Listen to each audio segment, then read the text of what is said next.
This is A Voice, a podcast with Dr. Gillyanne Kayes and Jeremy Fisher. This is A Voice. There may be mood swings, tearfulness, anxiety, irrational fears, melancholy, sadness, and despair. Hello and welcome to This is A Voice Season 12, Episode 1. The podcast where we get vocal about voice. I'm Jeremy Fisher. And I'm Dr. Gillyanne Kayes. We have a story to tell you. We were on holiday last year. Somebody very kindly lent us their lodge that we stayed in for 2 weeks. Yeah. And we discovered that we were in burnout and had been for some time. And Jeremy, I think it was only after the holiday that we realised something wasn't right. We still weren't rested, were we? No. Even after 2 weeks of doing No, nothing. not at all. And it was a beautiful venue and all the rest of it. And we did do some nice things. We did not come away refreshed. We did not come away with new creative ideas. And to be honest, I think in some ways, certainly what you were going through was, I love this description of burnout, feeling fatigued in every cell of your being. Absolutely. I remember you just sitting up in bed most of the day before you could be levered out to go and enjoy the sunshine. Yeah. And then, by the way, I was just levered out onto the bench in the garden to read a book. That was it. You weren't even reading, and neither of us even had the energy to watch the amazing solar events that were going on at that time of year. It was like, no, let's go to bed, it's 11 o'clock, not getting up at midnight to watch the skies at night. Yeah. So we're wondering whether this sounds familiar to people listening, because we think burnout is really underrated, undervalued. It's just not very well known. I don't think it's seen enough in our profession. I don't think it's recognised. I think a lot of people live with it. I went running down various rabbit holes this morning, having a look at burnout scales and articles about burnout. And there's a huge amount of material, surprise, in the medical and caring professions about burnout, certain burnout scales. And there's also a lot of material in the business world, and there's some material in the teaching world. But I think in particular for those of us who are more freelance voice professionals and small business owners, we really need to know some of the markers of burnout and just to begin to care for ourselves and each other more. We have a couple of guests that we've asked to talk about burnout, but just before we get onto there, I want to bring up two measuring formats. One is the Maslow Burnout Inventory, and this is going back to the 1970s, I think. Christina Maslach, Susan E. Jackson, and Richard Schwab. This is one of the leading measures of burnout. There's a special version, which they started with one version, and then they created about 4 or 5 for different professions, and there is one for educators. And it focuses on 3 things. Emotional exhaustion, measures feelings of being emotionally overextended and exhausted by one's work. Depersonalization measures an unfeeling and impersonal response towards recipients of one's instructions. And personal accomplishment measures feelings of competence and successful achievement in one's work. Now, anybody who has been even close to burnout will recognize those 3, and we might talk a bit more about them later. But you found the Professional Quality of Life Scale. Yes, I by did. Beth Stam. Yeah. And this is really interesting because she focuses on the emotional fatigue, compassion fatigue. Burnout subscale measuring exhaustion, frustration, and helplessness in one's work. And that helplessness thing is really, it's a very strong part of burnout. And I think one of the things that is going to come up from the guests in our podcast is being driven. I just want to read a bit of this because I certainly related to it, and I think you do too. The person becomes more task and less emotion focused and may increasingly pull away from others, becoming socially isolated. Yeah. The other classic symptom is profound physical and emotional exhaustion. And this is the thing, there's fatigue can significantly alter thinking, feeling, and behaviour. Yes. Mood swings, tearfulness, as you said earlier. Yeah. Changes in cognitive functioning. I know for me, and also for you, we're thinking, what's going on? What's going on with my brain? Yeah. And then when you've allowed yourself to decompress, when you've actually recognized the symptoms and changed the way you're running your life and your business and your commitments, you begin to realize, no, you haven't lost that creativity. No, it's okay. You're not losing your marbles. You do still have a short and a mid-term memory. Yes. There was one particular sign for me, that I really noticed, and that's I got a lot more argumentative. I started to bicker a lot more, and did. my fuse got shorter and shorter, and I normally don't have a short fuse. So it was really fascinating. Going, this is a major change of behaviour. I don't understand where this is coming from. It And this lowers your tolerance level, doesn't it? hugely, Oh, yes. my goodness. Yes, I become totally intolerant. And this is also interesting. This is again from the Beth Stam version. As well as changes in emotional valence, there may be changes in cognitive functioning. The ability to think clearly, use good judgment, make decisions may decline. It becomes difficult to concentrate on tasks. There may be lapses in memory or forgetfulness.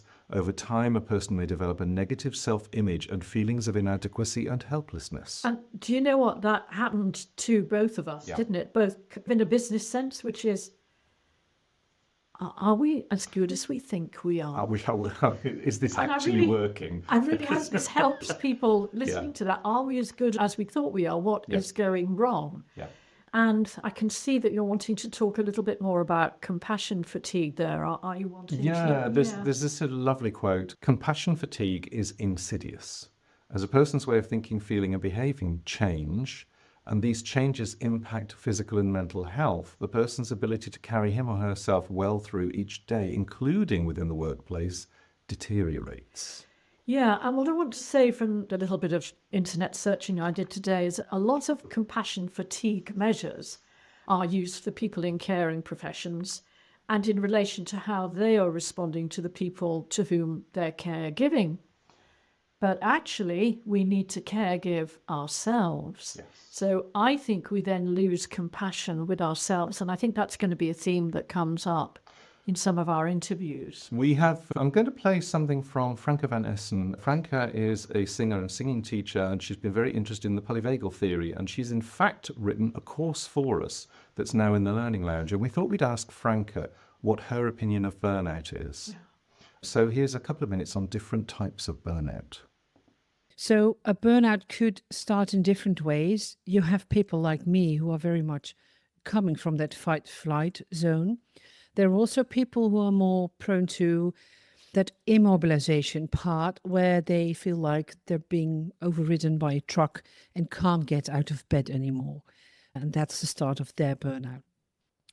Usually it's one of those two types, the way in which it started. And for me, it was that more fight-flight start of having a very restless body and very tired at the same time.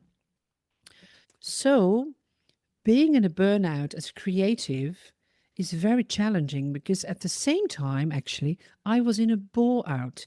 Now, this may sound really weird, but the time when I started following this podcast, this very podcast, and starting to follow your courses was actually the time that I was in this burnout. And at the same time, I desperately needed something new to have my mind, have my head do. And I see this a lot with neurodivergent people, that they, on the one hand, need to be very careful with their energy and their sensitive system to not get into overload. But on the other hand, they need a lot of challenge for the same system to keep them going and to feed their endless curiosity for new knowledge and new exploration, really. Now, thinking about being a singing teacher and a creative, there are a few more things are going on that are specific for our kind of professions, I think.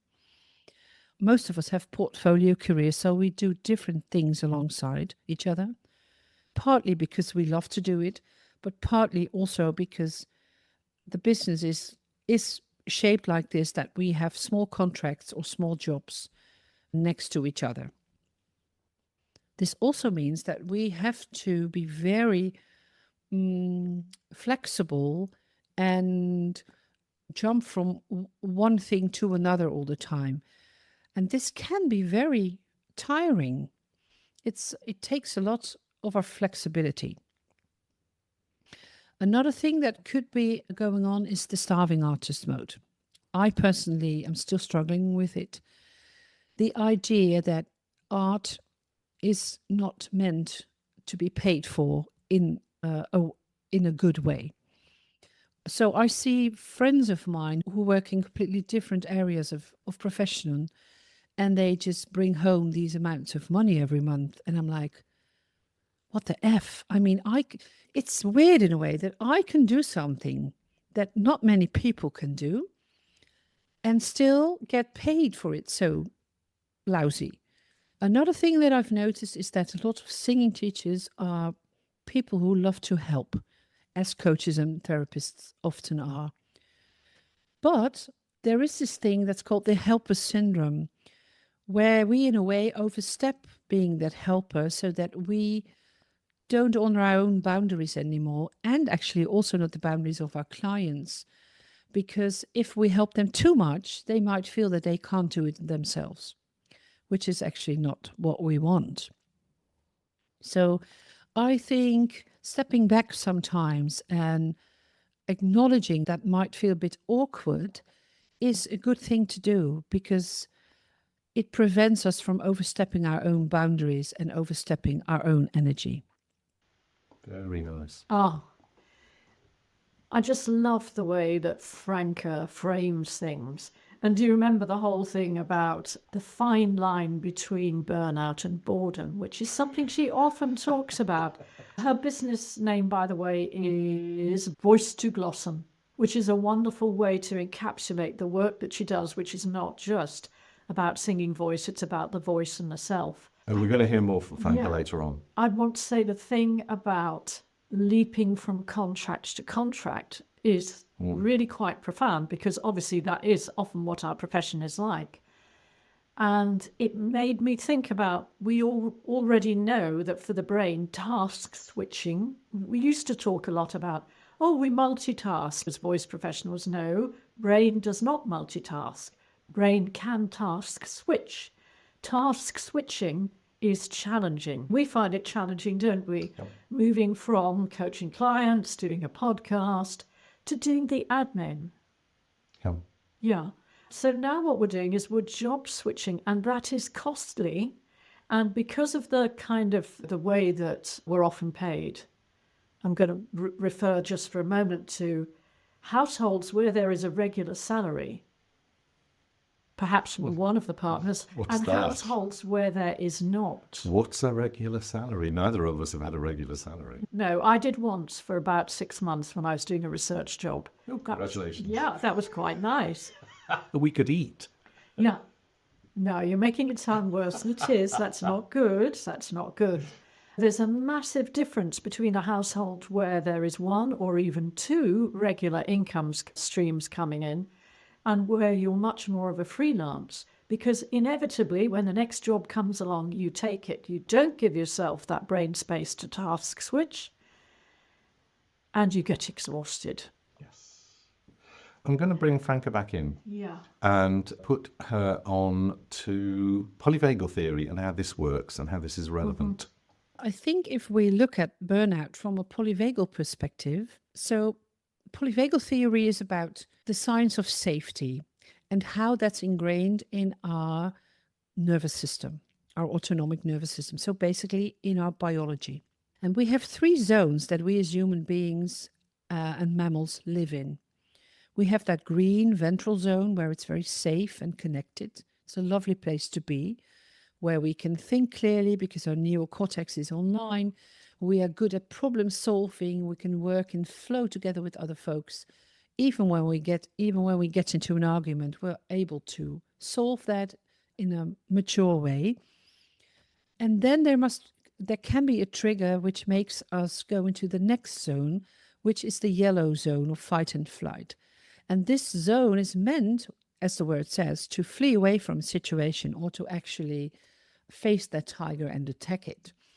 And it's meant to be there for a short period of time because it's a survival mode. It's not meant to spend hours, weeks, months in, because it's metabolically very costly. It asks a lot from the energy of the body. Now, what often happens, especially in this society that glorifies being busy, working and doing all the time, is that most of us spend way more time into that yellow zone than we should. And then when our body starts to hamper and say, I can't sustain this any longer, there is a third zone that we can reside to, which is the purple zone of immobilization. It's that zone of collapse where you feel like, I just want to lay in my bed with my blankets all over my head. That's basically the feeling of being in that dorsal place, as we call it. Now, people in burnout tend to toggle between those two zones. So first, they are for a very long time in that yellow zone until the body says, I can't do it anymore. And then they go to that purple zone of immobilization. And then the toggling between those two start. So what you often see when people first have a burnout, that as soon as they have a bit of energy, they go straight from that purple zone back into the fight-flight zone. And they start doing their things and cleaning their house or painting the house or all these things that you think of as an outsider thinking, but you are in a burnout. That's not the wisest thing to do right now. Actually, if you look at the neurobiology, it is, because that's what the body is doing. The real problem is that we don't get to visit our green zone anymore once we're in that loop of fight, flight, and immobilization. And that's the real problem, because a system of resilience is able to move through these three zones from one place to another without getting stuck somewhere. So the problem with the burnout is that we get stuck into the yellow and the purple zone. Wow, that's so clearly explained.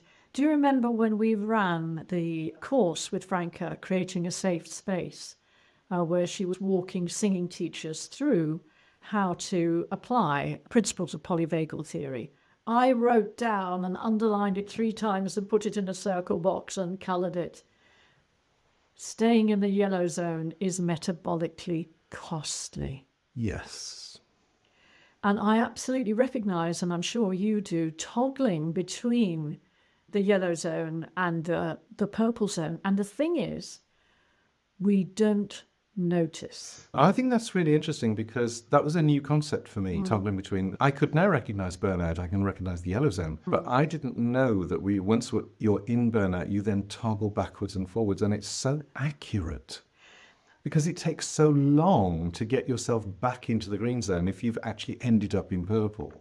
Yeah. And that really explains it, that you go, oh, thank goodness, it's over. My body has got energy again. I better go and pay the house while I've got the energy. And all you're doing is you're still in fight and flight. You're just expressing it in a different way. Or you could be in excitement. And I'm going to say, personally, this is something that I find, that you get a little bit of rest and you go, oh, thank goodness. And now I'm bouncing around with 10 different ideas. And then I have to write them down. I have to do something with them. In your case, you will be really annoyed if you can't act on one of them immediately. Yeah. And it is exciting. And I think if you do the Creating a Safe Space course, you'll hear that Franka also talks about the yellow zone being one of the places we go when we're preparing for performance. So it can be an excitement zone. So we can get that excitement, but we haven't gone into the green zone. Can I just read something about compassion fatigue and what can happen from a physiological point of view? Yeah. We will tend to have high circulating cortisol. That increases our susceptibility to illness. Over longer term, compassion fatigue, remember that's one of the symptoms of burnout, it can increase the incidence of cardiovascular disease, obesity and diabetes, as well as various gastrointestinal conditions and immune dysfunction. And I think this is something that is experienced very much in our society across the board.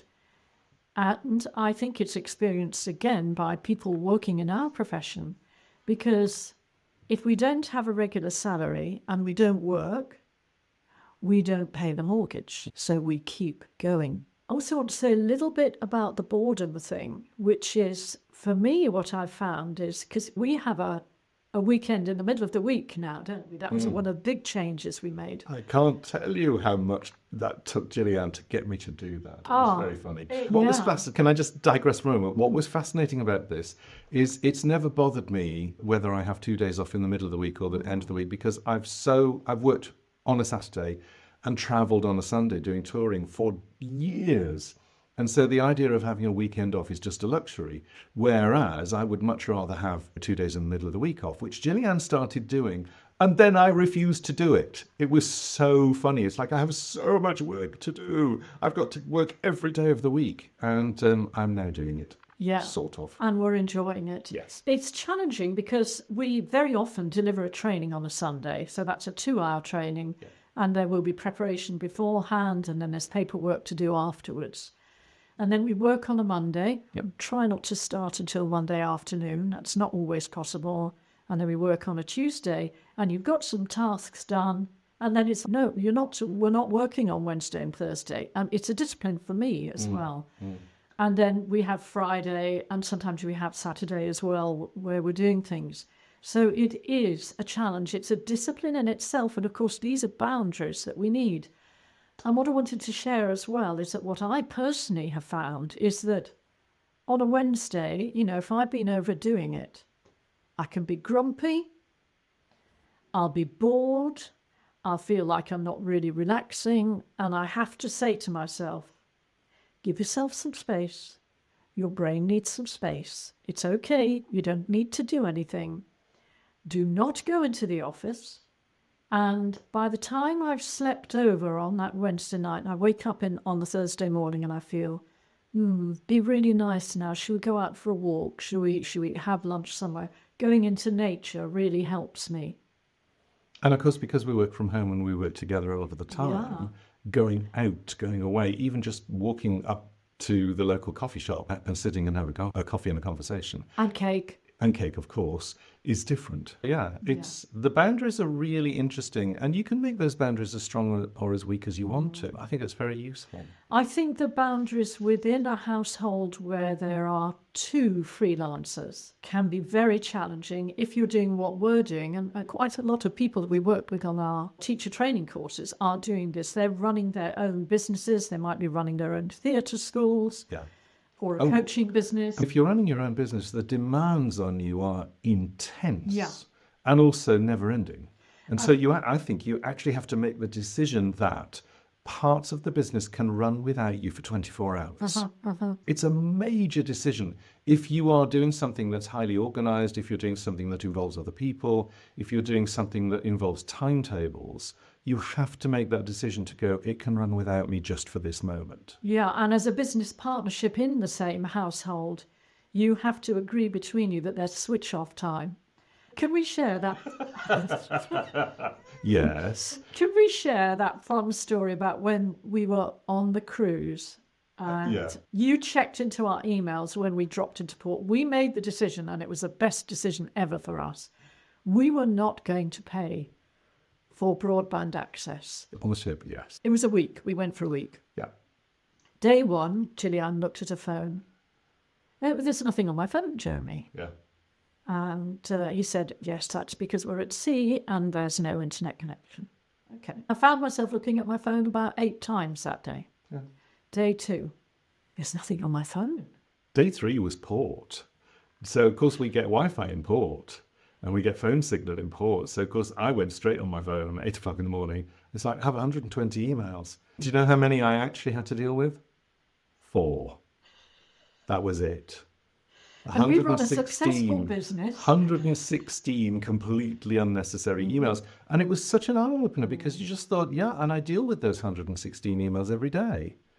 Maybe I should start unsubscribing from things and just not dealing with them or putting them away or just deleting stuff. Very interesting when you live your life on the phone or on the computer and then you don't have access to it and you go, how important is this? It was a real lesson for me because I thought that I didn't use my phone that much, but I did and still do. And do you know what? While we were away, I didn't even watch any of the Netflix movies that I downloaded. All I did was read and enjoy the incredible scenery and enjoy being with Jeremy and all the lovely food, all those things that happen on a good cruise. It was a real pleasure. It was. It's just reminded me, we have a key sentence that we say to each other if we think that the other person just is off with the fairies somewhere, is just not paying attention. And that is, you'll talk and talk, and then at the end of the paragraph, you'll add the sentence, which is, and my mother was a plate of raspberry puddings. Just to see if they notice. And that's another Terry Pratchett phrase. I am a Terry Pratchett fan, but yes. And most of the time it works. Most of the time we catch it. It's very funny. So we're going to go back to Franka, and this is now about how you get in the green zone, how you get back into the green zone. So how do we get little islands of green then? This has everything to do with our self-care, the self-care that we need and the boundaries that we have to make sure that we have time and space to be in that zone of rest and digest, and in that zone of connection. And actually the zone of being instead of doing all the time. Another point that I have, and actually my husband made this point to me, he always says, I see that you love what you do, but still it takes energy. So also, if you do something that you absolutely love, you still need time to rest, because you have to do it with your body, and the body needs time to rest and recuperate. So I'm still learning in that, to be honest. And that's basically the best thing that this burnout has given me. For the first time in my life, I have started listening to my body instead of imposing on my body what it should be doing for me, being a singer and a singing teacher and a coach nowadays. So I've learned to listen to my body, even in ways that might be a bit weird, but for me, ever since my burnout, for instance, I've installed this siesta moment for myself, because I am my own entrepreneur, so I can decide how I want my working hours to be. So I take a really long lunch break where I can actually lay down for half an hour and sometimes even sleep, and it works miracles for me, because I have this busy head that's coming up with ideas all the time. I'm a very deep feeler, so if I work one-to-one with people, I feel a lot of what they are feeling, and that also takes up energy. Giving myself that moment of that long lunch break helps me to get through that day and not be depleted by the end of the day. Actually, I still have energy in the evenings, which is a lovely thing. Lots of people work during the week and have the free time, their relaxed time in weekends. Whereas we as singing people often have to work during weekends. So then you've been doing your thing Saturday, Sunday, and then it's Monday and everybody goes back to work. And you're like, yeah, now my weekend just started, but there's nobody to do it with. I might as well go back to work. So that's what I usually do. Even when I've had a busy weekend, I just do some administration stuff. So I don't really take that Monday off. And I know I should. And I've increasingly become better at doing it. And also, since I'm declining more work in the weekends, just because I feel like I won't do it anymore. So choosing more of what I want to do and saying no to what I don't want to do. Because this is the thing. If you come to that point where you're not afraid to say no to somebody else, it means that you're actually saying yes to yourself. And that has made, for me personally, a lot of difference. I want to talk about... She is so insightful. I want to talk about saying no. Mm-hmm. This is a really interesting byproduct for several people who've been on the accreditation program, because Franka has said this, Karen in Germany said this as well, which is they learned to say no, which meant they could say yes to the things that they really wanted to do and that matched them better. And when things match you better, Franka is right in that when you're doing things that you love, you are using energy. But there is also a sort of self-expression energy that feels good. And so the idea is that you get to find out what it is that you do the best what you do really well, what you do really comfortably, and then to do more of that. And in order to do that, you have to say no to certain people and certain things. And for people who are freelancers particularly, you daren't say no to things, or you'll never be asked again, and then you'll starve to death. And that is the mentality. It takes a long time sometimes to get rid of that mentality. Or you'll lose your reputation. Yes. Or you'll get a bad reputation. There's all sorts of things in there. But saying no to things is a very powerful way of finding out what it is that you do want to do, and just put more of that into your timetable. I'm really pleased she brought that up. Can I give a loud hurrah for the nanny nap? So thank you, Franka, for mentioning that. The siesta. One of the things that I put into place over the last 3 or 4 years was taking an afternoon nap for anything between 30 and 40 minutes. I lie down, I curl up under a blanket, I set an alarm, usually for 40 minutes, and sometimes I will fall asleep, other times I'm just lying there, again allowing the system to revisit the rest and digest. And even if I didn't sleep, what's usually happened is I can feel my metabolic rate has changed. I start to get that warm feeling you get when you're in bed, where the body warms itself in a different way. And that is one of the ways that I manage. And I think we should all do it, frankly. If you have stories of your own, we'd love to hear them. Please. I'm sure that there are people out there that have been affected by burnout, or who have partners who have been affected by burnout, because that's also an issue. Yeah. This is part 1. In fact, we come to the end of this episode, but in the next episode, we're going to be listening to more personal stories and effects from burnout. Yeah. We'll see you then. Bye. Bye-bye.